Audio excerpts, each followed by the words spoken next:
Panginoon at purihin siya, salamatan, ilalangin ka niya sa daklaan at siya yakin sa pangingin sa Espiritu at katotohanan. Sa aking pag-uusa, let's all stand up please and let's sing for the Lord. For our first song, His mercy is more. I set my soul on Jesus and Christus Victor, or Christ the victorious.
dakila ng habag ng Diyos sa kanyang mga ililigtas. Amen? Hindi tayo dapat, subalit tayo ay tinubos pa rin dahil siya ay mabuti. This time, I set my soul on Jesus. Tunay nga na dapat lang na ituon natin ang ating buong pagtitiwala at pagmamahal sa ating Panginoon Jesus.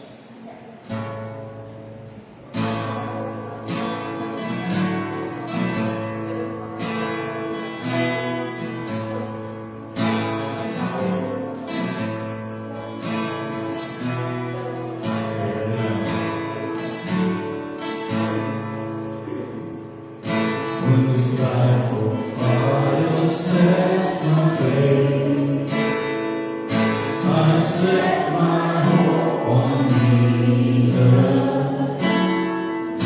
With the precious coming doubts remain, I set my hope on Jesus. For the deepest wounds that time won't heal, there's a joy that Christ still deeper. There's a truth that's more than all I feel.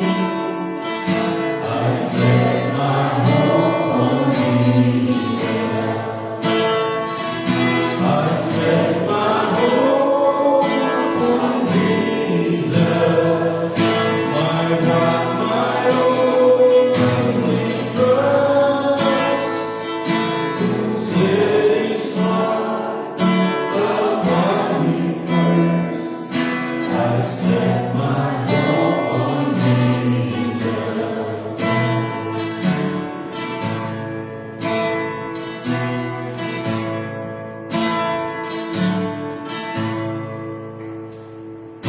Through a faltering this hard scene, I set my hope on Jesus.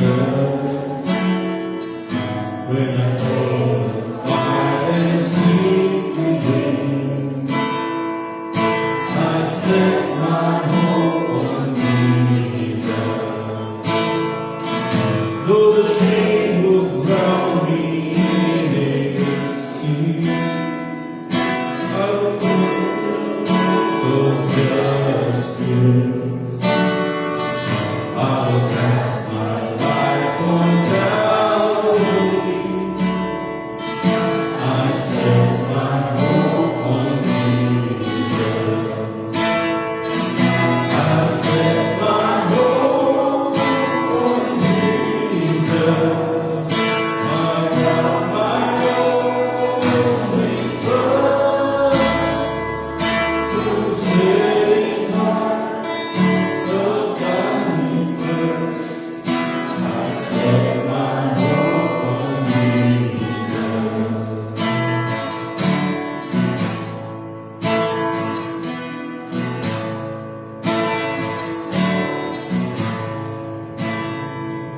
Though the world wants me to leave my Lord, I set my hope on Jesus. Though He offer all His great rewards, I set my hope on Jesus. Though this heart of mine is torn to stray, give me grace in what You bring, till I worship on that final day. I set my hope on Jesus. I set my hope on Jesus. My God, my only trust, who set His heart upon me first.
Christ the victorious.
tayo po ay magbukas sa panalangin sa oras na ito.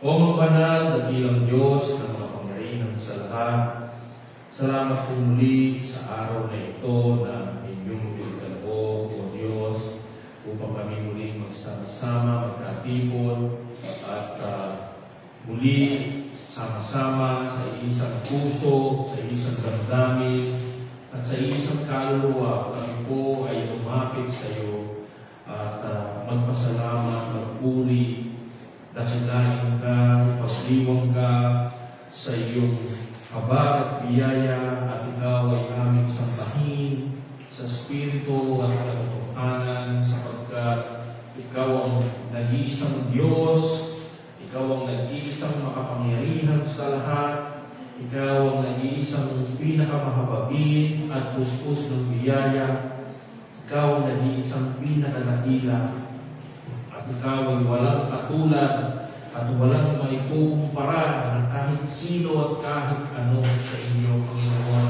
Ikaw ang lumikha ng langit at lupa, ang lahat ng bagay, yan man ay nakikita o hindi, nakakawakan o hindi.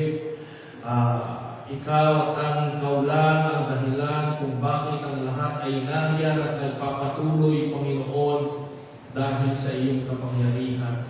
O tunay na napakadakila mo, Panginoon, tulungan mo kami na ikaw ay aming makilala sa araw-araw, sa aming mga buhay, lalo pang lumago at lumaki ang aming pagkaalam at pagkakilala sa inyo at sa inyong mga kakayahan at karakter, kapangyarihan, upang lalo kaming malunod, Panginoon, sa paghanga, sa pagsamba at pagpupuri sa inyo, upang lalo ang takot namin sa inyo ay umiral sa araw-araw sa lahat ng sandali ng aming mga buhay.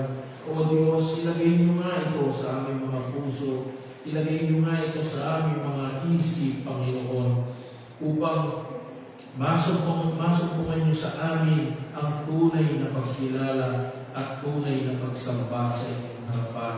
Huwag mo kumayaan na ang aming paglapit at paglilingkod sa inyo ay maging walang kabuluhan, dahil ito ay sa maling pagkilala at maling pamamaraan. Lord, maraming salamat po sapagkat binigyan niyo kami ng kakayahan na makilala ka, makalapit sa inyo at makaunawa ng inyong mga salita at ng inyong ebanghelyo. Lord, patuloy niyo nga kaming akayin sa inyong bugtong na anak. Patuloy niyo nga kaming akayin sa inyong dakilang pagtutubos. Patuloy niyo nga kaming akayin sa paglilingkod ng matapat sa inyong harapan. Huwag niyong hayaan na kami ay kontrolin at gamitin ng aming mga sarili, ng sanlibutan at ng Diablo, Panginoon.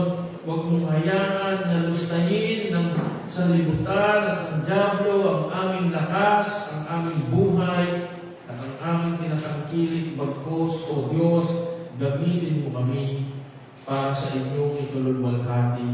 Gamitin mo ang aming isip, ang aming lakas, ang aming kakayahan, ang aming mga tinatangkilik para sa inyong kalulugod at ikapuburi. Lord, napakarami pong pagsubok, napakarami pong tukso, napakarami pong panghihikayat ng mundo, ng aming kapaligiran, at napakaraming pagkakataon na kami ay bumibigay. O Panginoon, alam po namin na si Kristo ay matagumpay, na ginapi niya ang Diablo, ginapi niya ang kadiliman, ginapi niya ang kasalanan, at ang kapangyarihan ng Satanas. Kung kaya ngayon kami na kay Kristo na kami nasa panig na ng tagumpay at nagtatagumpay. Tulungan niyo po na ito ay aming ma-realize sa aming mga buhay, at huwag kaming panghinaan ng loob, huwag kaming manlamig, kundi patuloy taglayin namin ang lakas at katatagan na nagmumula sa inyong banal na Espiritu. Patuloy lang kaming magtiwala at maglingkod sa inyo. Ano man ang dumating sa aming buhay, ano man ang dumating sa aming landas, patuloy lang kaming magtapat sa inyo. At kung yan ay aming gagawin, Panginoon, tunay na masasaksihan namin ang inyong pagkilos, ang inyong paggawa sa aming mga buhay. Tulungan niyo po ang lahat ng narito, O Diyos, na nagnanais na maglingkod sa inyo ng matapat, na nagnanais na makilala ka pa ng lubos-lubos, Panginoon, sapagkat ang lahat sa mundong ito ay pansamantala lamang. Ang lahat ng nakahawakan namin, ang lahat ng pinapahalagahan ng tao rito sa mundong ito ay pansamantala lamang. Subalit ang mga bagay na may kinalaman sa inyo at sa inyong mga salita ay magpakailanman. Lord, salamat po sa mga araw at linggo na nagdaan na kung saan ilang mga bagyo ang dumaan at tunay na napakarami po ang naperwisyo at nawalan ng ari-arian at yung iba nawalan ng buhay, Panginoon, dahil sa pananalasa ng mga bagyo nito at hanggang ngayon, yung iba ay nagdurusa pa sa maluluhang pagbaha. Lord, tulungan mo po sila, lalo na ang inyong mga anak. Di po namin sila kilala, di pa po namin sila na-meet, di po namin alam kung taga saan sila, ngunit batid po namin na may mga kapatid kami sa pananampalataya sa mga lugar na ito. Kahabagan niyo po sila ang abutin, Panginoon, at tulungan sa kanilang mga pinagdadaanan. Sa ganang amin naman, Panginoon, ay nagpapasalamat kami sa inyo at nagpupuri ng lubos sapagkat iningatan mo kami mula sa trahedyang ito. Iniwas mo sa lugar na ito ang mga malalakas na bagyo lumipas, Panginoon. At ngayon kami nasa maayos na kalagayan at nakakapaglingkod sa inyo ng may kagalakan at kasiyahan. Subalit sa kabila ng pagdiriwang po namin ng inyong kabutihan, Lord, itong mga na perwisyo ng bagyo, Panginoon, ay idinudulog po namin sila sa inyo. At marami po rito, Panginoon, ay dahil sa katakawan ng mga ilang opisyal namin sa gobyerno na dapat sana ay pinapagawa nila ng maayos ang mga proyektong magiging kapakipakinabang sa mga mamamayang Pilipino. Subalit sa halip na ito ay kanilang gawin, ay mas minabuti nilang nakawin ang kaban ng bayan. O Diyos, dalangin ko po ang mga ganitong mga opisyal ng gobyerno na alisin niyo po sa panunungkulan. Nais po namin silang makakilala sa inyo at dinadalangin namin na sila'y makakilala sa inyo. Ngunit, Lord, dalangin po namin na sila'y alisin niyo po sa panunungkulan. Palitan niyo po ng mga matutuwid at mga tapat at may takot sa inyo. At itong mga nagnakaw ng kaban ng bayan, mga walang puso at mga walang konsensya, Lord, panagutin niyo po sila sa lalong na dalang panahon. Sa kasalukuyan, Panginoon, ang dami pong pag-uusap at pagdudulog doon sa Senado at doon sa Kongreso. Nawa, Panginoon, ilid niyo po sila doon sa mga tunay na may sala. At itong mga nandoon na pinagtakat pa ng ilan dahil kanilang mga kaibigan, Lord, tulungan niyo po na gawin nila yung tama. Mahabag po kayo sa aming bayan, Panginoon. Mahabag po kayo sa aming bansa. Mahabag po kayo sa Pilipino. Lalo higit, Lord, sa baha ng tubig, ay dinudulog po namin ang baha ng kasalanan dito po sa aming bansa. Patuloy mag-abot kayo at magligtas ng mga individual at mga pamilya na makakakilala sa inyo sa inyong kaligtasan at paglilingkod ng matapat sa inyo. Lalo dito po sa lugar ng Barangay Santa Rosa.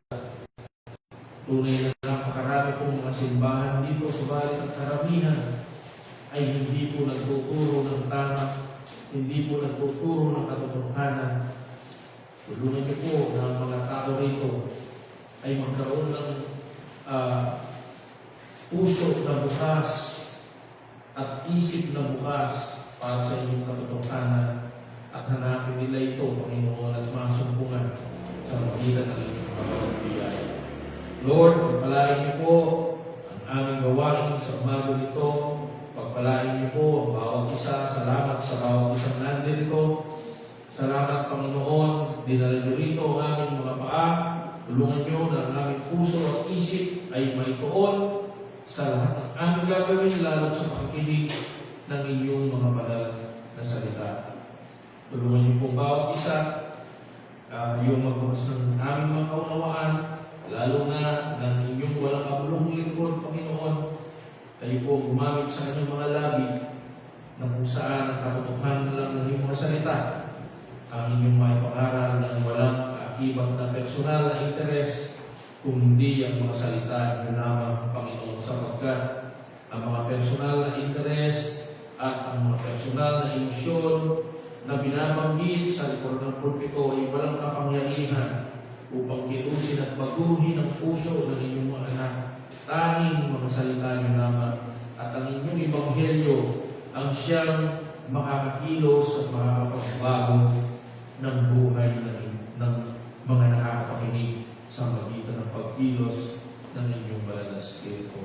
Lord, patuloy kong dalangin sa inyo ang mga kapatiran, lalo na mga nagtatakot sa inyo, sa kanilang mga pangangailangan sa pinansyal, sa kanilang mga pangangailangan sa kanilang pisikal, emosyonal, spiritual na pamumuhay, na patuloy kayo po ang magkaloob ng masagana.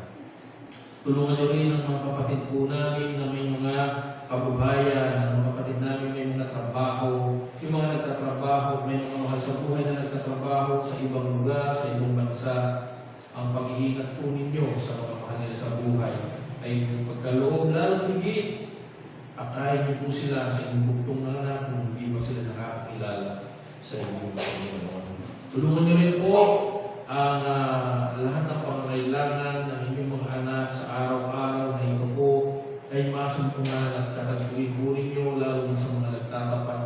Gayun din ang mga may karamdaman, Panginoon, kayo po patuloy na humipo ng kanilang mga pangangatawa. Salamat po doon sa mga wala ng nakarang linggo dahil sa karamdaman at ngayon ay kapiling na po namin dahil kayo po nagpagaling sa kanila. Patuloy abutin mo ang iba pa na may karamdaman, maging sa mga mahal namin sa buhay, ikaw humipo ng kanilang mga pangangatawa. At lahat ng nakikibahagi sa gawain ito na may mga karamdaman, Panginoon, maging sa mga kaibigan po namin doon sa ibang mga bansa, Lord, abutin niyo po sila at pagalingin. Kayo po patuloy na tumulong sa kanilang mga nararamdaman, Panginoon, at maranasan nilang muli ang magandang kalusugan. Nais namin alalahanin muli si Madam Cecil, Panginoon, isang kapatid at kamanggagawa na tunay na nagtatapat at nagmamahal sa inyo, na nakikipagbaka sa breast cancer, Panginoon. Napakarami na pong proseso at gamot na dumadaan sa kanyang buhay at sa kanyang katawan. Gamitin niyo po lahat ito, Panginoon, sa inyong habag at biyaya para sa kanyang lubos na ikagagaling. So far, Panginoon, ang lahat ng mga nagiging resulta ay positibo. Nawa, Panginoon, ang lahat ay lumipas ng matiwasay at maayos at ihatid niyo po si Cecil sa lubos na kagalingan. Ibalik niyo po sa kanya ang kalusugan. Alam po namin na katulad namin, O Diyos, hindi siya karapat-dapat. Subalit sa habag mo at biyaya, kami po idumudulog sa inyo na kung saan i-preserve niyo po at i-extend pa ang buhay ng kapatid na ito upang makasama po niya ang kanyang pamilya at magabayan pa po niya ang kanyang mga anak paglilingkod sa inyo. Tulungan niyo po na, Panginoon, magtiwala sila sa inyo. Magkaroon sila ng lakas ng loob at katatagan sa gitna ng trahedya nito. At kayo po mag-comfort sa kanila. At patuloy, isupply niyo rin ang kanilang mga pangangailangan. Salamat sa lahat ng ginagamit po ninyo. Patuloy, Panginoon, ibuhos niyo po ang inyong mga biyaya sa kanila upang maipagkaloob ang kanilang mga pangangailangan. Tulungan niyo rin ang mga nilalakad nilang mga charities, Panginoon, sa iba't ibang sangay ng gobyerno at maaaring sa mga ibang mga pribadong organisasyon, Panginoon, nawa itong lahat ng ito ay magkaroon ng magandang resulta, Panginoon, makatulong po sa kanila. Tulungan mo rin si Ate Lani, Panginoon, sa kanyang pagdadalang tao na patuloy na ingatan po ninyo kanyang sanggol sa kanyang sinapupunan, maging siya, lumipas po siyang na buwan at maging matiwasay pong lahat at may luwalang ba ito ng maayos sa inyong kapag-biyaya. Tulungan niyo rin sila sa kanilang mga pangangailangan.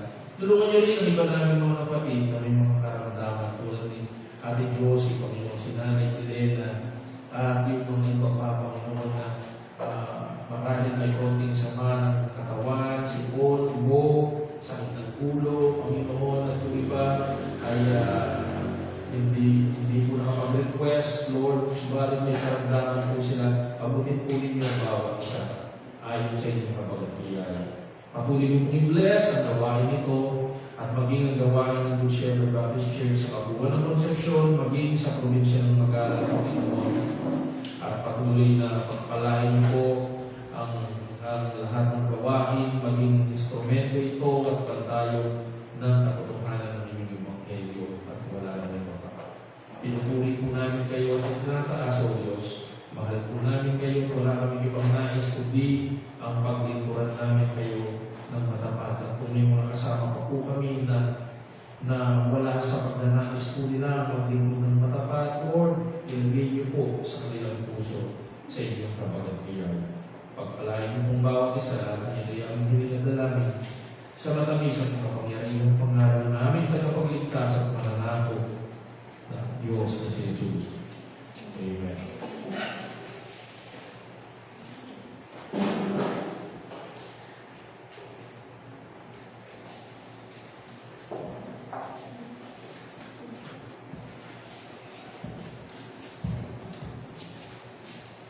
Psalms chapter 38, verse 15 to 22. For in thee, O Lord, do I hope. Thou wilt hear, O Lord my God. For I said, hear me, lest otherwise they should rejoice over me. When my foot slippeth, they magnify themselves against me. For I am ready to have, and my sorrow is continually before me. For I will declare mine iniquity. I will be sorry for my sin. But mine enemies are lively, and they are strong, and they that hate me wrongfully are multiplied. They also that render evil good are mine adversaries, because I follow the thing that good is. Forsake me not, O Lord. O my God, be not far from me. Make the haste to help me, O Lord, my salvation. Amen. Magandang umaga po. Kayo po'y maaari ng maupo. Piliin ng Panginoon. Salamat po sa ating scripture reading. Amen.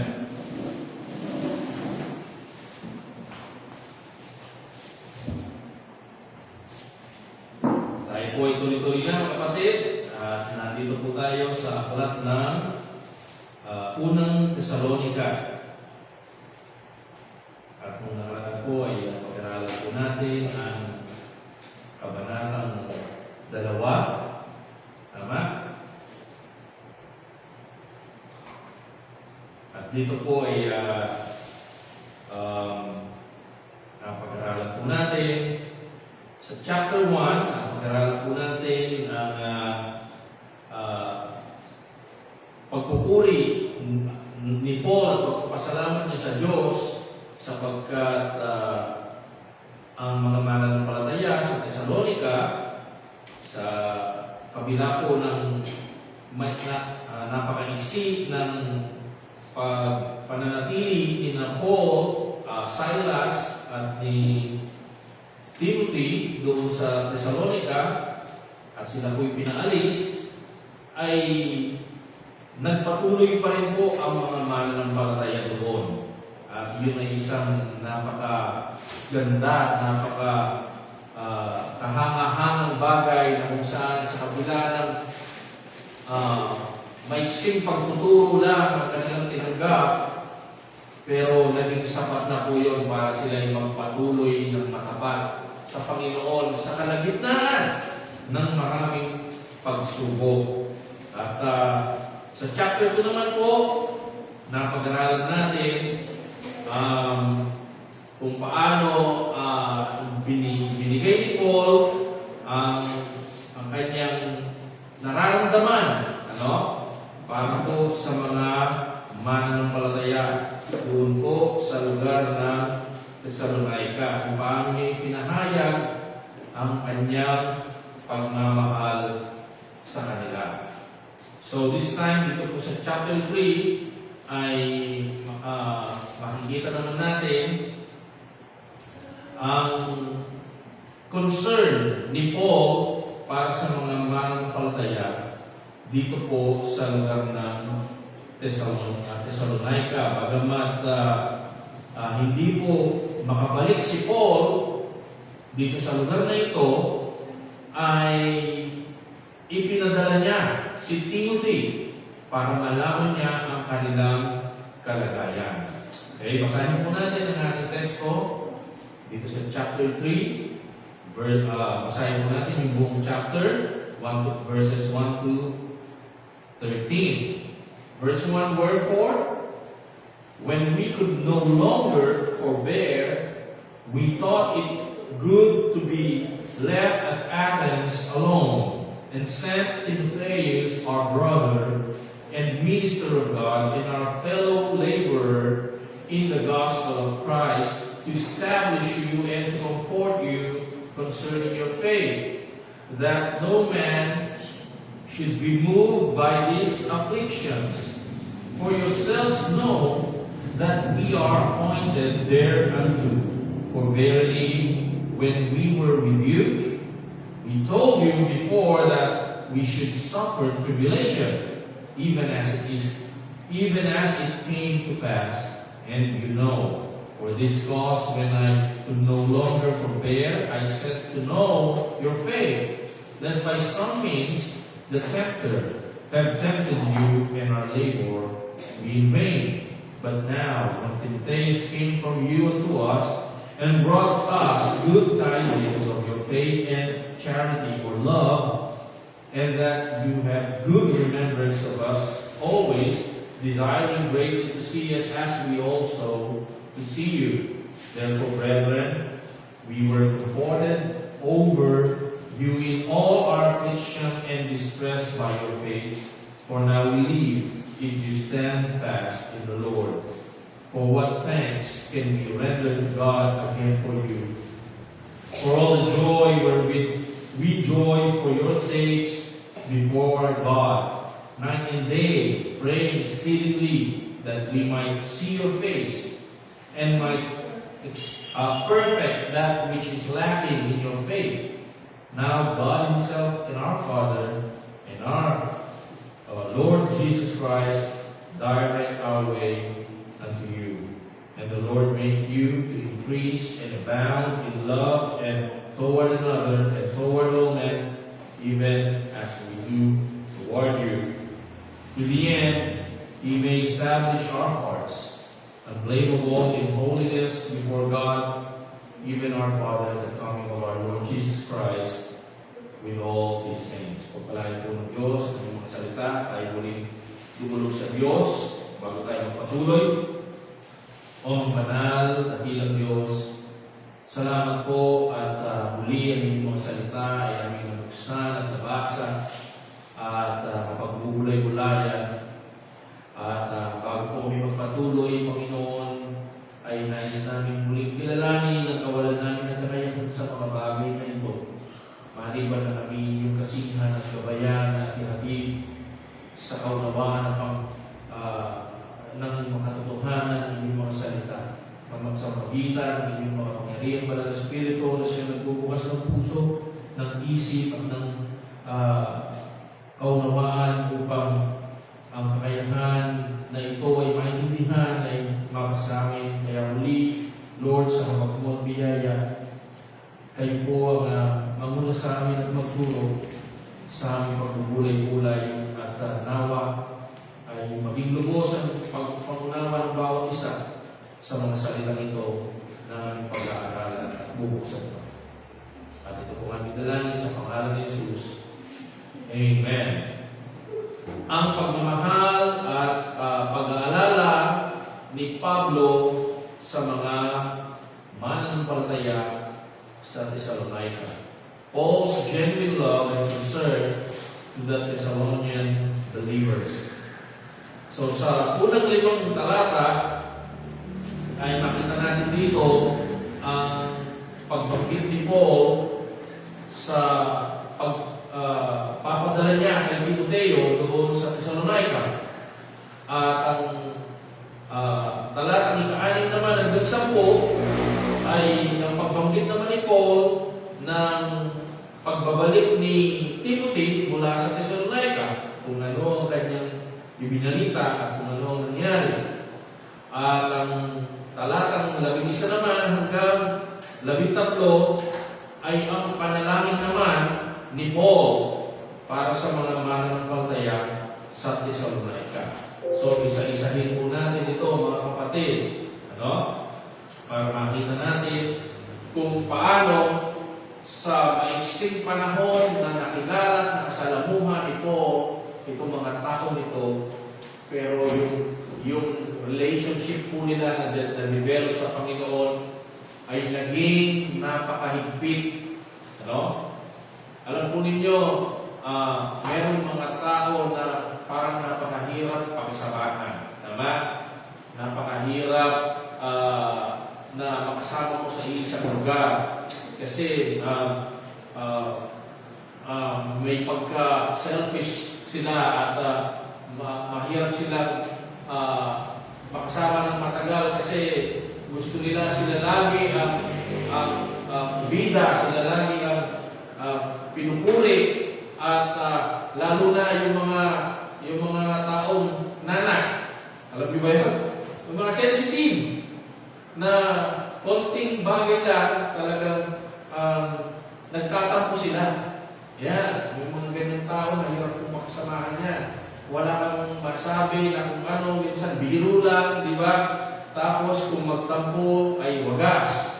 So, iyan mga ganyan po ay napakahirap kong pakisamahan. Subalit, mga kapatid, sa kabila po ng mga bagay na yan, dahil sa pagkilos ng Diyos sa pamamagitan ng kanyang mga salita, itong mga tao sa Thessalonica at sina Paul, Silas, and Timothy, sa kabila po ng maiksing panahon na sila po'y nagkakilala. In fact, I believe wala man silang sapat na panahon na magkakilala sa bawat isa dahil yung maiksing panahon na yun na sila nagsama-sama ay ang naging bonding po nila ay ang salita ng Diyos at ang ebanghelyo ng Diyos. Pero dahil sa habag at biyaya ng Diyos, mga kapatid, na magitan sa kanila ang pagmamahal ng Diyos at ngayon, bagamat sila'y naghiwalay na dahil sa pagsubok at pag-uusig ng mga taga-Thessalonica sa mga sumasampalataya sa Panginoon, pero nanatili sa kanila yung magandang relasyon, magandang kaugnayan. At sila'y nagkakaroon ng pananabik na magkitang muli. Kaya napakaganda, di ba mga kapatid? Hindi po madali na magkaroon ng ganitong relasyon sa isang tao o sa mga tao na hindi mo naman lubos na nakikilala. Pero ito yung kagandahan kapag ikaw ay nasa Panginoon, mga kapatid. Lalo na kung mararanasan po ninyo na kayo'y makakapunta ng mga ibang lugar at doon makakilala po kayo ng mga mananampalataya na first time nilang makikita, pero nandun ka agad yung kapalagayan ng loob, lalo na kung sila yung mga kapatid sa Panginoon. I hope na naranasan nila yan. Kung hindi pa, I hope maranasan po ninyo. Naalala ko noon, may mga kapatid tayo dito na natrap sa ibang mga lugar nung panahon ng COVID. At yung iba may mga nakilala na mga mananampalataya doon. And I hope na intindihan ninyo yung sinasabi ko. So, ang nag-uugnay po sa atin, mga kapatid, ay hindi po makamundong bagay. Kundi ang nag-uugnay po sa atin ay ang pag-ibig ng Diyos, ang dugo ng ating Panginoong Jesucristo. Kung kaya't nagiging magaan ang ating kalooban kapag alam natin na ang isang tao ay isang mananampalataya, kasi alam natin na hindi niya paiiralin yung sarili, hindi niya paiiralin yung pride, ang paiiralin niya ay ang pag-ibig ng Diyos. Kaya napakaganda. Ito po yung makikita natin dito. So, sa verse 1, sabi niya, wherefore, when we could no longer forbear, we thought it good to be left at Athens alone. So, nakita po ninyo, mga kapatid, sa buong panahon na si Paul ay nahiwalay sa mga taga-Thessalonica, hindi nawala sa kanyang isip at sa kanyang puso ang mga kapatiran doon sa Thessalonica. Alam niyo ba, nagkaroon ng house church doon sa maiksing panahon. Merong isang mananampalataya doon na nag-volunteer siya para sa pagtitipon ng mga mananampalataya doon, na sila'y magsama-sama doon sa kanyang tahanan, doon sa kanyang house church. Ang pangalan niya ay Jason. Nagtataka ako, hindi nabanggit si Jason dito sa 1 Thessalonians at saka 2 Thessalonians, bagamat nabanggit siya sa Book of Acts at saka sa Romans, pero hindi siya nabanggit dito, Pero siya yung nagkusang loob na bagamat maraming mahadlang doon sa kanila at mga umusig at nagtagumpay nga sila na mapalayas sina Paul, Silas, at Timothy sa lugar ng Thessalonica, pero sa kabila ng mga pag-uusig na ito, naging willing pa rin si Jason. Hindi nabanggit kung may pamilya siya, most probably may pamilya siya, pero naging willing siya na i-adopt niya, na kukupin niya yung church doon sa kanyang bahay. Okay? Hindi niya inalintana yung mga pag-uusig. Kaya, isa ito sa binanggit ni Paul doon sa mga pagbati niya sa Romans. So, talagang nandito kay Paul yung pag-aalala sa mga mananampalataya dito. At kanina, doon sa mga binasa natin, at mamaya bababasa natin ulit, binanggit ni Paul kung paano niya ipinapanalangin itong mga mananampalataya sa Thessalonica araw at gabi. So, dahil sa pagkasabik at talagang concern siya at talagang napamahal niya sa kanya itong mga tao ito, itong mga kapatiran na ito, ninais niya na malaman ang kanilang kalagayan. So kahit na, sabi rito, maiwan siyang mag-isa doon sa Athens, okay, ay ipinagdala niya si Timothy sa Thessalonica. Tandaan niyo, si Paul ay kailangan niya si Timothy sa maraming bagay. Okay? Hindi lang sa mga ministries po nila, kundi maging sa araw-araw na gawain po nila, sa tent making, sa araw-araw na pangangailangan, kailangan niya si Timothy. Lalo na according doon sa book of Galatians, si Paul, medyo may sakit siya sa mata. Nahihirapan siyang makakita ng malinaw. So siguro hindi pa uso yung mga executive, ano tawag doon? Optical. Yung mga EO, hindi pa uso noon. So, bagaman kailangan ni Paul si Timothy, pero mas nangibabaw yung pag-aalala niya sa mga mananampalataya sa Thessalonica. Kaya sabi niya, Timothy, kahit na mahirap sa akin na kumilos araw-araw nang wala ka, pero hindi ko na kaya itong kabigatan na naaalala ko yung mga kapatid sa Thessalonica. Bumalik ka muna doon at tingnan mo yung kanilang kalagayan. So, si Timothy, hindi na siya nag-insist, ano po? At siya ay tumuron, katulad ng nabanggit sa verse 2. Ang sabi niya, and sent Timotheus, our brother, minister of God, fellow laborer in the gospel of Christ, to establish and to comfort you concerning your faith. So dito mga kapatid, makita natin ang pagpapakumbaba ni Paul. Talagang wala sa kanya yung pagiging makasarili, napaka-selfless niya, no? Bagamat nandun yung pangangailangan niya kay Timothy, pero kusang loob niya muna itong ipinadala doon sa lugar ng Thessalonica para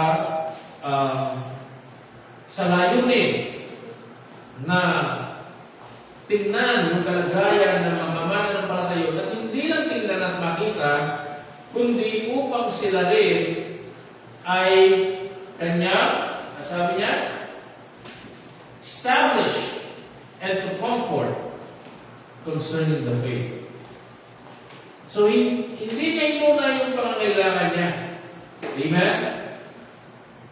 Ito'y napakagandang example ng isang pagiging leader na kung saan mas pinuuna pa niyang inaalala yung pangangailangan ng mga taong binigay sa kanya ng Diyos kaysa sa pangangailangan niya sa kanyang sarili. Kabaligtaran sa maraming mga bulaang tagapangaral ngayon na nagpo-promote ng pagyaman, pag-asenso, at pagiging malusog kung ikaw ay patuloy na magpupuri at maglilingkod sa Diyos na hindi naman totoo. In fact, sila lang yung yumayaman. Tama? Sila lang yung umaasenso. At madalang lang yung mga tao at ang sasabihin nila sa mga tao pag hindi sila umaasenso, kulang kasi yung pananampalataya nyo. Kasalanan nyo yan kasi ayaw yung sumampalataya ng mas malakas na pananampalataya. Ganun po yung kanilang katuwiran. Pero dahil sila yung mayaman, tingnan nyo kami. Kasi malakas yung pananampalataya namin. Kaya ganyan po yung mga bulang tagapagturo. Makasarili. Hindi tulad ng mga tunay na tinawag ng Diyos na maging leader ng kanyang mga iniligtas, sila po ay napaka-selfless.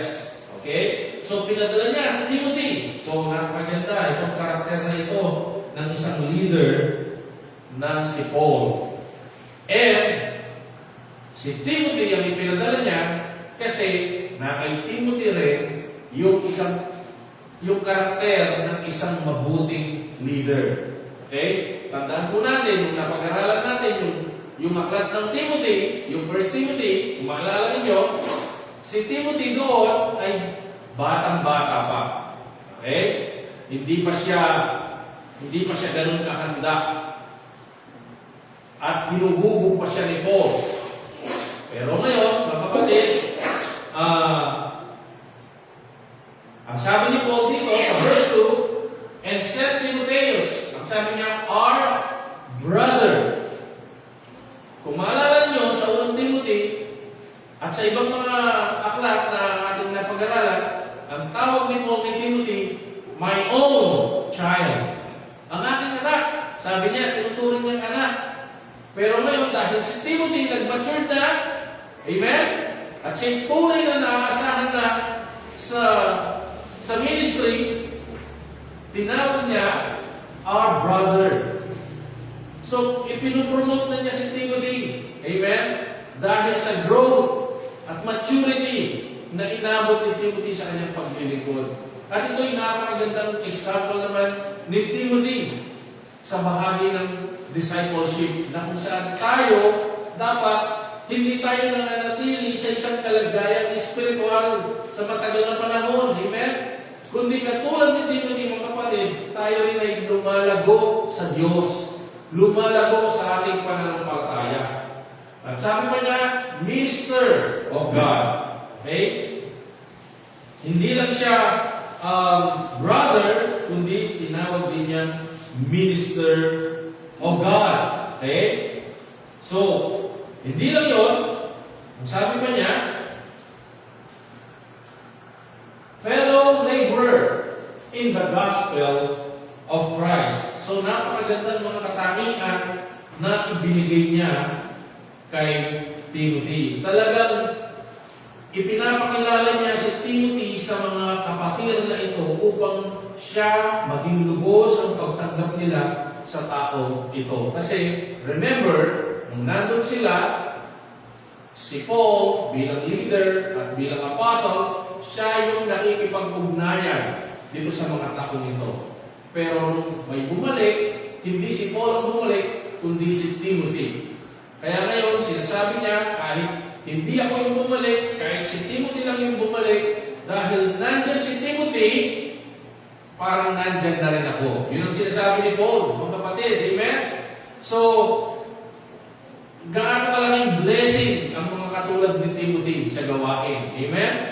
Na kung saan kahit wala yung pinaka-leader, mga kapatid, ay yung gawain alam natin na magpapatuloy. Yung gawain alam natin hindi mapapabayaan dahil may mga Timothy. Kaya mga kapatid, ipanalangin natin na bawat isa sa atin maging katulad ni Timothy. Amen? Maging blessing sa mga leaders, maging blessing sa mga gawain, sa mga ministries ng church. Alam po ninyo mga kapatid, ang pinakakagalakan ng mga lingkod ng Diyos ay ang nakita ng kanilang mga nasasakupan ay lumalago at nagpapatuloy sa paglilingkod sa Panginoon. Okay? So, ang goal ni Paul sa pagparoon ni Timothy is to establish them and to comfort them concerning the faith. So, dalawang bagay po ang nais na mangyari ni Paul sa pagparoon ni Timothy. Okay?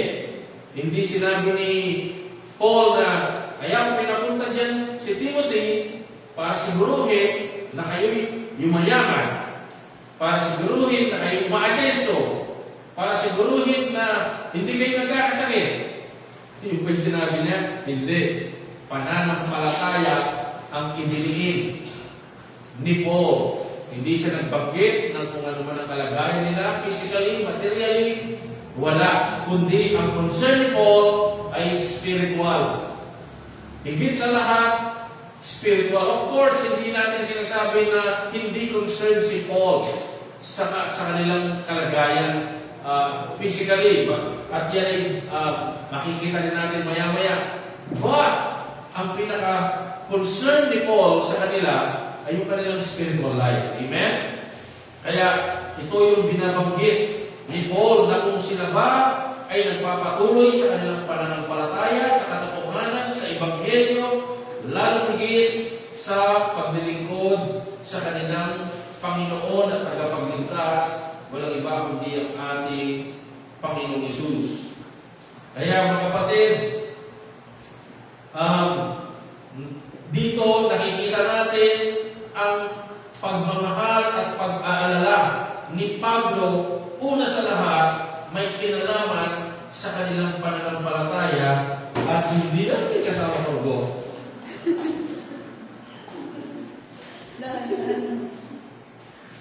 So, yun ang unang tinitingnan ni Paul. Yun ang unang gustong malaman ni Paul. Dahil alam ni Paul na kapag sila nagpapatuloy sa kanilang pananampalataya at kapag sila nagpapatuloy sa Panginoon, sa kabila ng mga pagsubok na ito, alam ni Paul na ang lahat sa kanilang buhay ay nagiging balanse. Hello? Kasi mga kapatid, tingnan niyo, kung yung mga tao ay umaasenso sa material na bagay, umaasenso sa mga mundong bagay, subalit wala silang spiritual na pamumuhay, ano po ang kalagayan nila? Masaklap. Masaklap ang kalagayan nila sa harap ng Diyos. Bakit? Kasi ang naghihintay sa kanilang katapusan ay kapahamakan. Tama po? Pero ang isang tao, bagamat hindi siya ganoon pasagana sa mga material na bagay, bagamat hindi siya ganoon masagana sa mga bagay ng mundo, pero kung siya ay masagana sa kanyang espiritual na pamumuhay, siya ay masagana sa kanyang pananampalataya, siya ay masagana sa salita ng Diyos, alam natin na yung tao niya ay balanse ng kanyang buhay. Tama po? Balanse yung kanyang buhay kasi ito yung pinaka-kailangan ng isang tao. Hindi material na bagay. Bagamat nagnanais din tayo ng mga material na bagay, but katulad ng sinabi ni Mateo, sabi niya, nung sinulat niya ang mga kataga ng Panginoon, seek ye first the kingdom of God and His righteousness, and all these things will be added unto you. So kaya si Paul, ang inalam niya una rito, ay ang kalagayan nilang spiritual. At nimulang niya si Timothy, okay, si Timothy na may takot sa Panginoon, si Timothy na isang lingkod ng Diyos, isang ministro ng Diyos, isang tagapangaral ng Ebanghelyo, ipinadala niya ito upang sila ay maging matibay at matatag sa kanilang pananampalataya, to establish them and comfort them concerning the faith. Verse 3. Sabi niya sa verse 3, that no man should be moved by these afflictions. Kasi, kung sila ay mahina, mga kapatid, if they are not established concerning the faith, if they are not comforted, anong ibig sabihin ng comforted? Ibig sabihin, yung talagang palagay ang loob nila sa salita ng Diyos. Komportable sila sa salita ng Diyos. Ibig sabihin, lumalago sila sa salita ng Diyos. Kaya nagiging established sila, mga kapatid, sa harap ng Panginoon. Bakit kailangan nila yun? Kasi may mga pagsubok. Ang pagsubok hindi lang sa paligid. Ang pagsubok nandito rin sa sarili natin. Kasi nandito pa tayo sa laman. Alam niyo, itong laman na ito, pag tumatawag ito sa pagkakasala, napakatindi. Oo. Pastor, pati po yung mga pastor, lalo na yung mga pastor. Kaya nga may mga pastor na nahuhulog. Yung iba kahit matagal ng pastor, nahuhulog pa rin. Bakit? Once na tumalikod tayo sa paglago, once na tumalikod tayo sa salita ng Diyos, once na tumalikod tayo sa panalangin, kahit matagal na tayo sa pananampalataya, mga kapatid, yan ang magiging umpisa ng ating pagbagsak. Hindi porke yung isang punong kahoy, malaki na. Pag yan ay hindi nadiligan at hindi naaraw na maayos, yan ay matutuyot at mamamatay. Parang yung lansones namin na natayuan ng bahay, magkabila. Pero dati yung solo niya yung lupa, maganda siya kung magbunga. Pero nung natayuan siyang bahay, magkabila, itong mga nagtayo ng bahay, hindi nila dinidiligan itong lansones. Ayan nangyari, natuyo. Matanda na yung lansones na yun, kahit na 70 years, meron na siya. Pero namatay pa rin. Bakit? Na-deprive siya sa tubig. Kaya, yung isang mananampalataya, kahit pastor pa yan, kapag dineprive niya yung sarili niya sa panalangin, sa salita ng Diyos, sa mga bagay na nagpapalago at nagpapatibay sa pananampalataya, babagsak po at babagsak yan. Naalala ko, meron akong hinahangaan noon na professor doon sa Bible School for 28 years. 28 years, mga kapatid, ay nagdiligod siya sa church bilang pastor at nagdiligod siya sa Bible School for 28 years. Pero, bumagsak pa rin siya. Nung nakausap ko siya, sabi niya, alam mo ang dahilan, sabi niya, kaya nangyari sa akin to. Sabi niya, nawalan na ako ng time sa salita ng Diyos. Nawalan na ako ng time sa panalangin.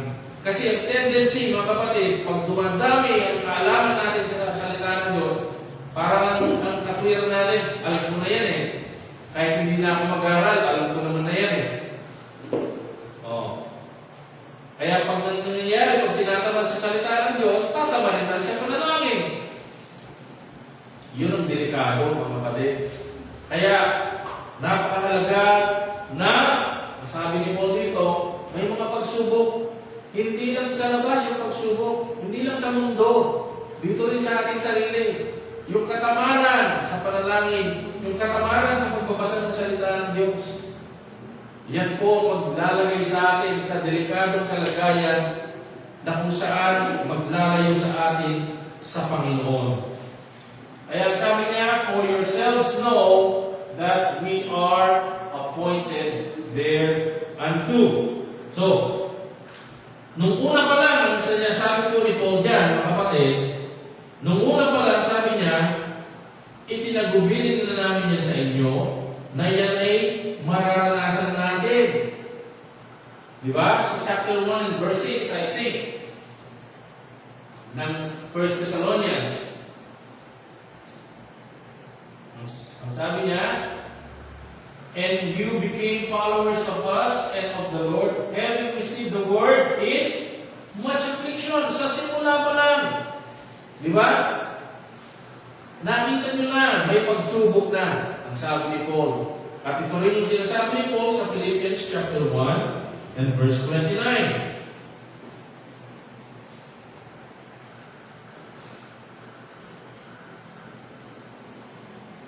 Sabi niya, for unto you it is given in the behalf of Christ not only to believe on Him. Ipinagkaloob sa inyo, ang sabi ni Paul, sa alang-alang kay Kristo, hindi lang para sumampalataya. Ano pa yung pinagkaloob? Ayaw yung magkaloob ng TV Okay, not only to believe on Him, but also, to suffer. So yan po, yung pinagkaloob sa mga mananampalataya. Kaya yung buhay ng mananampalataya, hindi siya beds o hindi siya bed of roses. Hindi siya a walk in the park. Hindi siya ganun kadali. Kasi yan po yung sinabi ng salita ng Diyos. Pag magtatapat ka, ang sabi nga sa 1 Timothy chapter 1, ang sabi doon, all who will live godly in Christ shall suffer persecution. So kaya ang sabi ni Paul sa mga taga-Thessalonica, nung una pa lang, sinabi ko na sa inyo. Verse 4, for verily when we were with you, we told you before that we would suffer tribulation even as it came to pass, and you know. Alam ninyo, sabi niya. Di ba? Sinabi na namin sa inyo. Kaya, mga kapatid, yung tunay na pagtatapat sa Panginoon, kabaligtaran ng pinapangaral ng mga bulaang mangangaral, lalo na yung mga sumisikat sa telebisyon. Kahapon, meron ako nakita na post, parang 48-year anniversary, ang team nila, Harvest of Prosperity. Wow! Ang hirap. Mag-harvest sila ng prosperity. Yung ang tip ng anniversary nila, talagang prosperity gospel talaga. Yan ang pinupromote palagi ng mga bulang mananampalataya. Pero si Paul, kitang-kita natin mga kapatid, anong pinupromote niya? maging matapat kayo kahit sa gitna ng pagsubok. Kaya maraming hindi tumatagal. Kaya maraming tumatalikod. Kaya maraming hindi nagpapatuloy. Bakit? Ayaw nila ng pagsubok. Ayaw nila ng pag-uusig. Lalo na pag may kinalaman sa salita ng Panginoon. Verse 5, For this cause, when I could no longer forbear, I sent to know your faith, lest by some means the tempter have tempted you, and our labor be in vain. So, nag-aalala si Paul kung nagpatuloy ba sila o hindi. Kasi kung hindi, ang sabi ni Paul, yung pagpapagal namin sa inyong buhay ay napunta sa walang kabuluhan. Kaya mga kapatid, ang pinaka-desire at pinaka-inakasam na makita ng mga leaders na itinalaga ng Diyos at tinawag ng Panginoon ay yung paglago at pagtatapat ng bawat isa sa atin. Minsan may mga, or sa mga nakalipas, marami tayong mga kabataan na Pastor, pag-pray niyo po kami, magkaroon ng trabaho, ganito ganyan. Pero nung nagkaroon ng trabaho, nawala na sa gawain. Kaya ang unang concern talaga ay spiritual. Ang unang concern ng mga leaders, spiritual. Para pag nakalabas ka na dun sa mundo, nagkaroon ka na ng trabaho, dahil malakas ka na sa spiritual, kahit may trabaho ka na, hindi ka pa rin magpapahadlang sa paglilingkod mo sa Panginoon. Hello, nandiyan pa po kayo mga kapatid. Kahit na nandun ka na sa mundo at may sarili ka ng buhay doon, pero hindi ka matatangay, magpapatuloy ka pa rin sa Panginoon kasi tumibay ka na sa spiritual. Tingnan ninyo yung mga hindi tumibay, tingnan ninyo yung mga hindi lumago. Na parang lumago lang sila, yung iba. Pero nung nandun na sa mundo, wala na. Yung iba sasabihin pa, Pastor, bigay lang po ako ng ilang buwan. Taon na yung lumipas. Kasi hindi nasumpungan sa kanila yung tunay na paglago. Kaya tingnan niyo si Paul, ang laging dinili niya, your faith, your faith, your faith, your faith. Yung pananampalataya, yung relasyon ninyo sa Panginoon na lumago. Bakit? Kasi ang diablo, nandyan siya upang hadlangan. Hindi niya mahadlangan yung pangangaral ng Ebanghelyo. Hindi niya mahadlangan yung biyaya ng Diyos. Tama? Bagamat nahadlangan niya yung nangangaral. Kasi napaalis niya sila po sa Thessalonica. Pero yung kapangyarihan ng Ebanghelyo, hindi niya nahadlangan. Pero ito yung design ni Satanas. Hadlangan yung pagbubunga ng biyaya ng Diyos sa ating mga buhay. At naging matagumpay siya sa marami. Mga kapatid, ang dalangin ko, hindi siya magtagumpay sa ating mga buhay. Kung hindi niya mahadlangan yung mga mangangaral sa kanilang pangangaral, kung hindi niya mahadlangan yung Ebanghelyo, kung hindi niya mahadlangan yung katotohanan, yung doktrina, ay hahadlangan niya, mga kapatid, yung pagtatagumpay ng pangangaral. Ang mga matatapat na mangangaral, nag-aalala sila sa kanilang pagpapagal na ito ay huwag mapunta sa walang kabuluhan.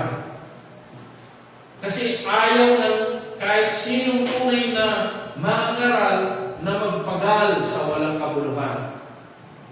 Pero mga kapatid, bakit nagpapatuloy pa rin ang maraming matatapat na mangangaral? Dahil alam nila at nagtitiwala sila sa Panginoon na ang salita ng Diyos na naipangaral ay hindi babalik ng walang kabuluhan. May pangako ang Diyos, mga kapatid. Amen? May pangako ang Diyos. Anong verse tayo? Verse 6, But now, so, pupunta na tayo sa pagbabalik ni Timoteo. Okay? So, yung layunin ni Paul sa pagpunta rin ni kondisyon sa pagbabalik ni Timoteo ay ipapahayag niya. But now when Timotheus came from you unto us, and brought us good tidings of your faith and love, and that you have good remembrance of us always, desiring greatly to see us, as we also to see you. Therefore, brethren, we were comforted over you in all our affliction and distress by your faith. Napakaganda mga kapatid. Isipin ninyo, sino ba si Paul? Again, pagkat lagi natin sinasabi, no? Pero ito kasi totoo eh. Sino ba si Paul? Si Paul lang naman ang isa sa pinakadakilang apostol. Now, ang expect mo kay Paul, pag dumating siya, expect mo na i-encourage ka niya. Expect mo na i-comfort ka niya. Expect mo na ibibigay niya sa iyo yung lahat ng kailangan mo para tumibay ka, lumago ka sa Panginoon. Pero paano kung kabaligtaran ang nangyayari? Paano kung ikaw ang nakakapagbigay ng encouragement at comfort doon sa apostol na ito, na napakadakila? Di ba napakaganda nun, mga kapatid? Oo, maganda na yung trabaho ng leader na encourage natin sila. Pero, di ba mas maganda kung kabaligtaran ang nangyayari, kung tayo nakakapagbigay ng encouragement doon sa leader na itinalaga ng Panginoon, kagaya ng nangyayari dito. Ine-express ni Paul yung kanyang kagalakan, yung encouragement na natanggap niya. Bakit? Kasi ang balita ni Timothy sa kanyang pagbabalik ay yung mga mananampalataya sa Thessalonica at nagpapatuloy na lumalago hindi lang sa pananampalataya, kundi maging sa kanilang pag-ibig sa Panginoon. At sabi niya, hindi nila tayo kinalimutan, bagkus inaalala nila tayo, at lagi silang umaasa na makakabalik tayo sa kanila. Yun ang sinabi nito. Kaya sabi ni Paul, therefore, brethren, we are comforted over you in all our affliction and distress. Ang sabi ni Paul, lahat ng paghihirap namin, sulit na. Sulit na sulit yung pagpapagal namin, yung sakripisyo namin, yung mga naranasan namin na inaresto sila, ilusig sila, sinaktan sila. Sabi ni Paul, lahat yun sulit, may sukli pa. Amen? Bakit? Kasi nagtatapat at nagpapatuloy yung mga mananampalataya. Kaya tingnan po ninyo kung gaano kahalaga sa buhay ng mga leader na yung kanilang mga nasasakupan ay patuloy na nagtatapat at nagpapatuloy sa Panginoon. Amen? Verse 8, sabi niya, for now we live if you stand fast in the Lord. Alam niyo kung ano ibig sabihin niya? Ito yung isang salin na napakaganda. Sabi niya, yung pagtatapat ninyo, sabi niya, for it is life to us if you keep your faith in the Lord unchanged. Ano sabi ni Paul? Ano ibig sabihin itong verse 8? Sinasabi niya, yung pagtatapat ninyo ay parang buhay sa amin. Yung pagtatapat ninyo ay parang hininga sa amin. Kumbaga sa isang electric na sasakyan o gamit na lobat, parang charge siya. Yung pagtatapat nyo, para kami nare-recharge. Yun ang ibig sabihin ni Paul. Nabubuhayin kami, nabibigyan kami ng buhay para lalo kami magpatuloy sa kabila ng mga pagsubok. Pero mga kapatid, isipin ninyo, kung ang inabutan ni Timothy doon ay yung mga mananampalataya doon sa bahay ni Jason, wala na. Tapos ngayon, babalik siya kay Paul. Sasabihin niya, Apostle Paul, wala na po yung mga mananampalataya sa bahay ni Jason. Sa tingin ninyo, ano mangyayari kay Paul? Kabaligtaran. Para siya pinatay kung yun ang balita. Mawawala siya ng sigla, mawawala siya ng buhay, madi-discourage siya, at mararamdaman niya yung pagpapagal niya ay napunta sa walang pagluha. Tama? Pero dahil kabaligtaran yung nangyari mga kapatid, si Paul nabigyan ng buhay. Verse 9 sabi niya, "For what thanks can we render to God again for you? For all the joy wherewith we joy for your sake before God." So, ibang salin ang sabi niya, "For how great is the praise which we give to God for you." Naging dahilan pa sila ngayon para lalong magpuri sa Panginoon si Paul at ng kanyang mga kasamahan. Di ba napakaganda ng mga kapatid na naging dahilan tayo para yung mga kapatid natin sa pananampalataya ay lalong magpuri at magpasalamat sa Panginoon? Yung pag nakita tayo, Panginoon, salamat sa kapatid na ito. Nakaka-encourage talaga yung kapatid na ito. Hindi yung pag nakita ka, Panginoon, di ba? Alam niyo, meron ibang mahmana ng palataya. Sa sobrang dalang nilang dumalo, pag dumalo sila, feeling nila napaka-special ng araw na yun. Kasi nasa church sila. At feeling nila dapat ipagdiwang ng lahat kasi nandun sila. Kapatid, kung ganyan yung pakiramdam natin, huwag po.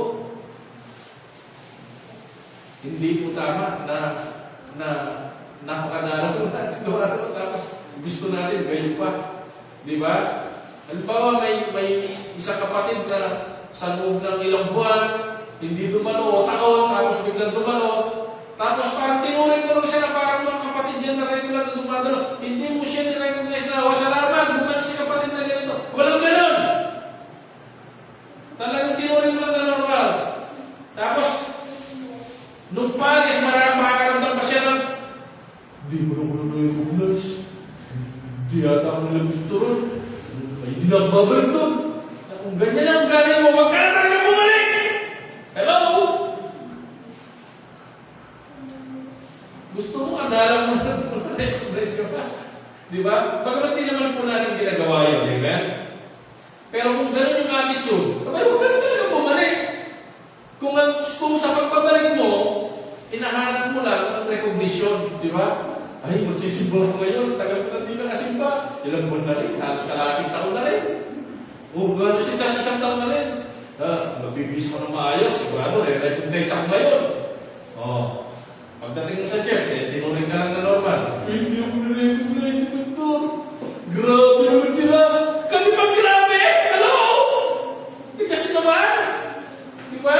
Ikaw ang grabe. Kapag ko lang ito. Ay, dumalo. Di ba? Ano nangyari sa iyo? Di ba? Pero nagpapasalamat po tayo sa Panginoon sa mga bumabalik. Ang sinasabi lang natin, may mga pagkakataon kasi na hindi natin na-recognize. We forget to recognize. Bagamat hindi naman natin intention na gano'n, pero kung gano'n ang nangyari, tapos gano'n yung attitude, hindi po maganda. Amen? We do not come to church for recognition, mga kapatid. Okay? We come to church for the glory of God. So, napakaganda na kung nagiging dahilan tayo upang ang iba ay magpuri sa Panginoon. Yung pag nakita ka ng kapatid, Lord, salamat po sa kapatid na ito. Tunay na nakaka-encourage po sa akin. Lord, patuloy mong pagpalain ang tao ito. Kaya yung aking awit, di ba? Kumusta ka? Ikaw ba'y masaya? Ako'y nasasabik na muling makita ka sa dalangin ko, laging kasama ka. Di ba?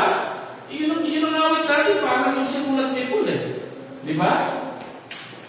So, ano po sabi niya? For what thanks? Ibig sabihin, sabi niya, how great is the praise. Napakalaki ng pagpupuri at pagpapasalamat namin sa Panginoon dahil sa inyo. And how great the joy which we have, which we are glad to have because of you before our God. Hindi lang yun, kundi nagaganap pa sila. Di ba? Hindi lang sila nagpapasalamat sa Diyos, nagkakaroon pa sila ng matinding kagalakan. Verse 9, sabi niya, night and day praying exceedingly that we might see your face and might perfect that which is lacking in your faith.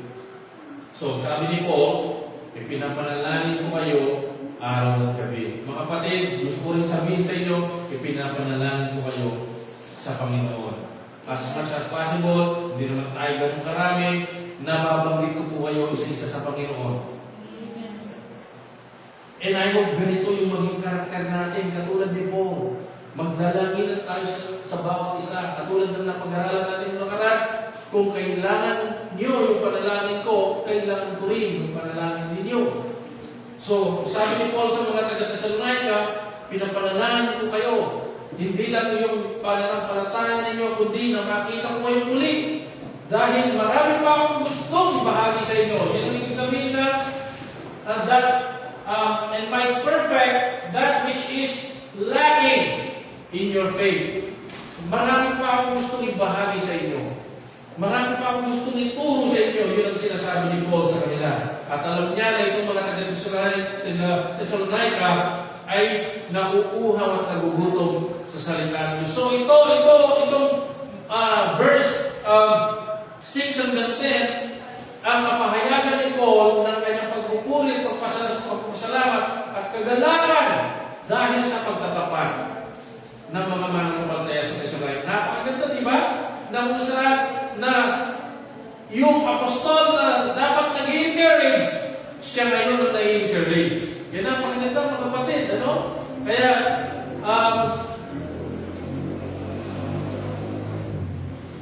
kapag may pagkakataon tayo na i-encourage yung mga lingkod ng Diyos, mga kapatid, gawin po natin.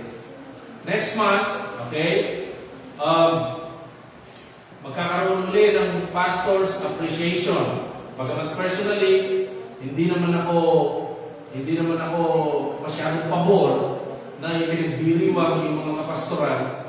But, maraming pagkakataon naman sa Bible na talagang kinikilala yung kanilang mga sakripisyo. So next month, meron po tayong appreciation month para sa mga pastor. So, magkakaroon tayo ng appreciation month sa mga pastor natin sa Good Shepherd Baptist Church, most especially doon sa ating senior pastor. So, I hope mga kapatid, sa next week Sunday natin, makapunta tayo doon, ma-express natin yung ating appreciation sa ating mga pastor kahit sa magitan lang ng ating presensya. Sa mga nakaraan, nagkakaroon ng pagbibigay sa mga pastor, yung mga individual churches. Pero, last year, may sinasuggest po yung pastor at yun ay nais nilang ipagpatuloy ngayong taon. Kasi yung mga nakaraan, kahit ano na lang kasi yung ibinibigay dahil sa maliit lang yung budget, tapos hahati-hatiin sa 12, 13 pastor. Kaya, ang nangyayari, yung ibinibigay sa pastor, hindi man nagagamit. Meron pa nga nagbigay, isang tray ng itlog eh. Buti pa yun nagamit. At least isang tray ng itlog, di ba? Dahil mahirap bumili doon sa kakaunting halaga na ibinadget ng isang church, kasi maliliit lang yung church eh. Halimbawa, nag-budget yung church ng 2,000 pesos para sa 12 pastor o 13. Di ba napakaliit na lang yun? Ano na lang mabibili mo? Kaya ang binili ng iba, isang tray ng itlog. Di ba? Meron yung iba, notebook. Meron yung iba, yung tasa, yung mug.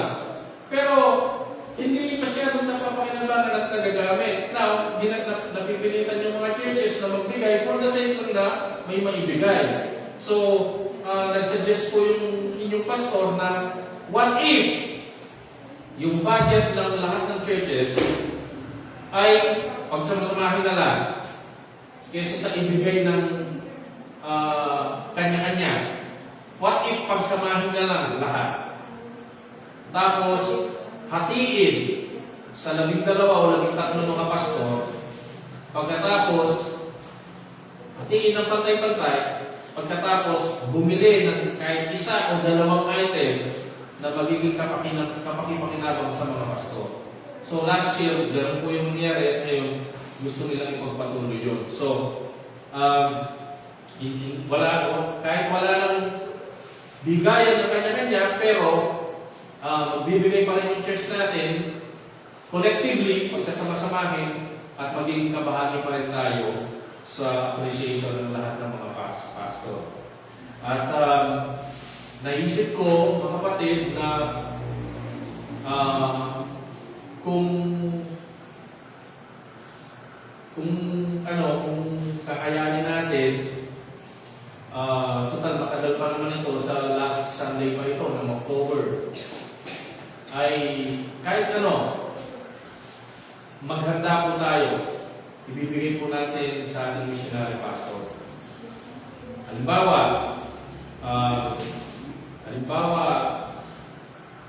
isang pack ng tsaa na herbal, yan, gusto niya yan. O kaya, palaman ng tinapay, pagsasama-samahin po natin, ibibigay natin sa ating pastor. Okay ba yun, mga kapatid? Sa Big Sunday po. At bibigay natin sa kanyang mensahe yun. Maliban pa yun sa collectively na ibibigay natin para sa lahat ng mga pastor.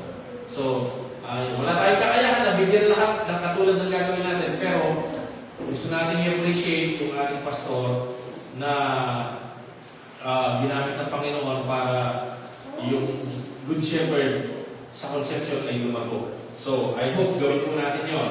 Okay? So, dito, sabi ni Paul, night and day I'm praying for you. So, nakita po natin yung pagmamahal ng mga leaders, sa kanilang mga nasasakupan. And then, yung panalangin ni Paul, sa verse 11 hanggang 13, para sa mga kapatid niya ito sa Thessalonica. Okay, dito na po tayo magtatapos. At makita natin sa verse 11, ang panalangin ni Paul, hindi lang sa Ama, kundi maging sa Panginoon Jesus. Kaya dito makikita natin yung pagka-Diyos ng ating Panginoon Jesus, because He is also the object of the believer's prayers. Hindi lang nananalangin tayo sa Ama, kung hindi, katulad ni Paul, nananalangin din siya sa Panginoon Jesus. Kaya sabi niya, yung panalangin niya, now, God Himself, our Father, and our Lord Jesus Christ. Ano yung panalangin niya? Direct our way unto you. Sabi niya ngayon, nawa, ang Ama at ang Panginoong Jesus ay idirekta yung aming mga hakbangin patungo sa inyo. Verse 12, and the Lord make you to increase and abound in love one toward another and toward all men, even as we do toward you. So ito siguro yung binanggit sa verse 10 na lacking in the faith, yung pagmamahal. Lumago sila sa pananampalataya, tumibay sila sa pananampalataya, lumago rin sila sa pagmamahal, pero baka mas nangibabaw yung pananampalataya. Ngayon, kailangan nilang mabalanse, kailangan lumago din sila sa kanilang pagmamahal. And then, kailangan lumago din sila sa kanilang pag-asa sa Panginoon. Anong ibig sabihin nun? Yung sa paghihintay nila sa pagbabalik ng Panginoon, which is babanggitin din dito sa panalangin ni Paul. So sabi niya, the Lord make you to increase and abound. Yung mga bulang propeta, ito yung dalangin nila. Pero physical. I pray, we declare, we claim that you will increase and abound. Di ba? Ito yung panalangin nila. Pero in riches, in wealth. Yun yung panalangin nila. Pero si Paul, ano yung panalangin niya? That you would increase and abound in your love toward one another, sa loob ng church, and toward all men, doon sa mga nasa labas ng church. Ewan ko, nung nakaraan, ilang beses ko na nabanggit si Charlie Kirk at yung kanyang asawa. Ewan ko kung napanood nyo yung memorial para kay Charlie Kirk. More than 100,000 yung dumalo doon sa isang stadium. Hindi nagkasya sa isang stadium, pinailangan nilang mag-set up pa ng isang stadium para ma-accommodate lahat ng mga tao. Sa Amerika lang yan, iba pa yung sa iba't ibang bansa nang gumawa ng memorial para kay Charlie Kirk, tulad sa Korea, sa London, sa UK, sa Japan, marami pa na bansa, mga kapatid. Pero sa US, record-breaking, hinigitan niya yung mga historical figures Hinigitan niya yung mga bayani, hinigitan niya yung mga presidente. At ito po yung lingkod ng Diyos. Nagkaroon bigla ng revival ang maraming mga mananampalataya na iba't iba yung pangalan, pero nagkaroon ng pagkakaisa. Dahil sa buhay ni Charlie Kirk, inassassinate po siya. Doon sa memorial, tumayo yung kanyang asawa. Ang sabi niya, yung bata, the young man, sabi niya, who took the life of my husband, sabi niya. That young man, sabi ng asawa ni Charlie, si Erica. That young man, sabi niya, halos hindi niya matapos yung sinasabi niya, umiyak siya. Pero sabi niya, that young man, I forgive him. Mga kapatid, napakatindi. Amen? Kaya sabi ko sa mga kabataan dito, sa bawat isa natin, kung may mga hinahangaan tayo mga kababaihan na sikat, mga kapatid, ito yung hangaan natin sa kapatid sa Panginoon. Pinatawad niya yung pumatay sa kanyang asawa. Tapos ang sabi niya, pinapatawad ko na, sabi niya, I forgive him because Charlie, sabi niya, my husband will also forgive him. Yun ang gusto ni Charlie, sabi niya. Yun yung gagawin ni Charlie. And I pray, sabi niya, na baguhin siya ng Panginoon. Hindi ba? Ang ganda. Kung wala ka sa Panginoon, pinatay, may kamag-anak ka na pinatay, ang gagawin mo, gusto mo, patayin mo rin, di ba? Pero tingnan po ninyo yung biyaya ng Diyos. Ito yung sinasabi ni Paul. Hindi lang tayo lumago sa pagmamahal sa bawat isa, lumago din tayo sa pagmamahal dun sa labas. We are commanded to love our neighbor just like we love ourselves. Mahirap, hindi madali. Tama? Yun lang inulangan ka tapos hindi ka binabayaran Sigil ka na sigil Paano mo papatawaran? Tumit na nakikita mo kukulod doon. Di ba? Paano pinatay mo mag-aaral mo? Kapatid, hindi madali. Pero sa Panginoon, kakayanin po natin. Amen? Sa biyaya ng Diyos. Kaya sabi niya, lumago kayo. Sabi niya, the Lord make you increase. Hindi lang increase and abound. Paano yun? Di ba? Madadagdagan na, mag-uumapaw pa sa pagmamahal sa bawat isa at sa mga tao doon sa labas. Ano sabi ni Paul? As we do to you. Katulad kung paano namin kayo minahal. And sa pangunay, yung pag-asa na binabanggit po natin, to the end, He may establish your hearts unblameable in holiness before God, even our Father, at the coming of our Lord Jesus Christ with all His saints. Mga kapatid, nililig tayo ng lahat ng ito saan? Sa kabanalan. Sa pumumuhay sa harap ng Diyos ng may kabanalan. Naalala ko na yung pangalan. Kung maalala nyo noon, yung Black Lives Matter, yung kakatapos ng COVID, yung pinatay noon si George Floyd, yung negro na napatay ng mga pulis. Kasi nagreklamo siya, sabi niya, hindi ako makahinga. Kasi tinatapakan siya ng pulis Hindi ako makahinga, sabi niya. Tapos hindi siya pinaliwala siya ng pulis, tapos namatay siya. Tapos nagwala yung mga woke community. Nagwala yung mga leftists na tinatawag. Sinira nila yung mga establishmento, nagsunod sila ng kung ano, pati mga police cars, sinunod nila, pati mga police, sinaktan nila. Yun yung ginawa nila. Pero ngayon na si Charlie Kirk ang pinatay, ang nangyari, nagkaroon pa ng revival sa evangelical world. So kabaligtaran, So sabi niya rito, establish your hearts in holiness. Bakit ganoon ang pangyayari kay Charlie Kirk at sa mga pumapanig kay Charlie Kirk? Dahil ito po yung goal, to be established in our hearts sa kabanalan ng Panginoon. Hindi sa kaguluhan. Yung ginawa ng mga nasa kabila, kaguluhan, bakit wala silang Panginoon Pati yung mga memorial o mga statue o statue o mga memorabilia dyan na nagpapaalala ng kanilang mga history. Pati yun, pinagsisira nila. Pati bandila ng Amerika, pinagsusunod nila. Ngayon, bawal na silang magsunod ng mga bandila. Kasi naglagay na si Trump ng batas na pwedeng managot, lalo na kung immigrants ka lang, ibabalik ka sa bansa mo pag nagsunod ka ng bandila ng Amerika.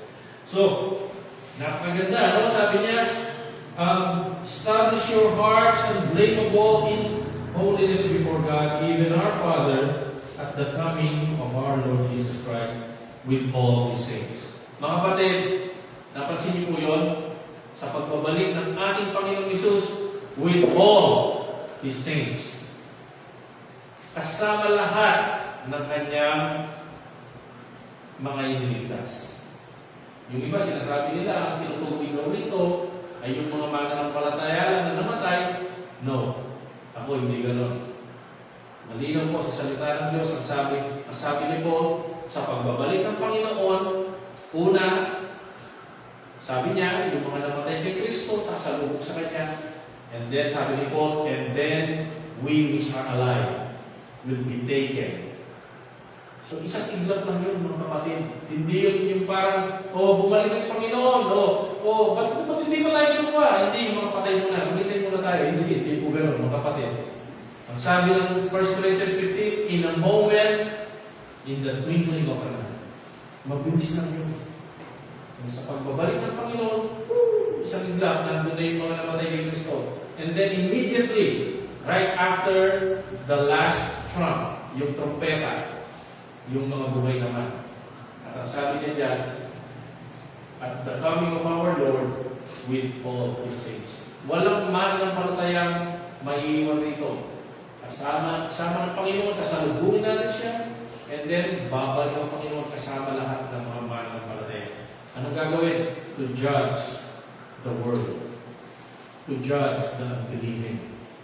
Kaya mga kapatid, kung may mga naranasan tayong paghihirap, pagdurusa sa paglilingkod sa Panginoon, sulit lahat. Bakit? Susulitin ng Panginoon sa kanyang pagbabalik at higit pa. Kahit ng lahat ito. Dakilang Diyos, maraming salamat po sa inyong mga salita, maraming nabasa. Maraming salamat po sa mga halimbawa ni Timothy, ni Paul, at ng mga mananampalataya sa Thessalonica. Tulungan niyo po na yung panalangin ni Paul na lumago at magumapaw sa buhay ng mga taga-Thessalonica ang pagmamahal. At sila'y masumpungan sa kabanalan sa pagbabalik ng aming Panginoon Jesus. Ay masumpungan po sa bawat isa sa amin, lalo na sa bawat isa na nandito. Maraming salamat po sa buong dalangin sa pangalan ni Jesus. Amen. Purihin ng Panginoon, I hope kayo po ay pala ng salita ng Diyos po. This time, ulitin po natin yung ating awit.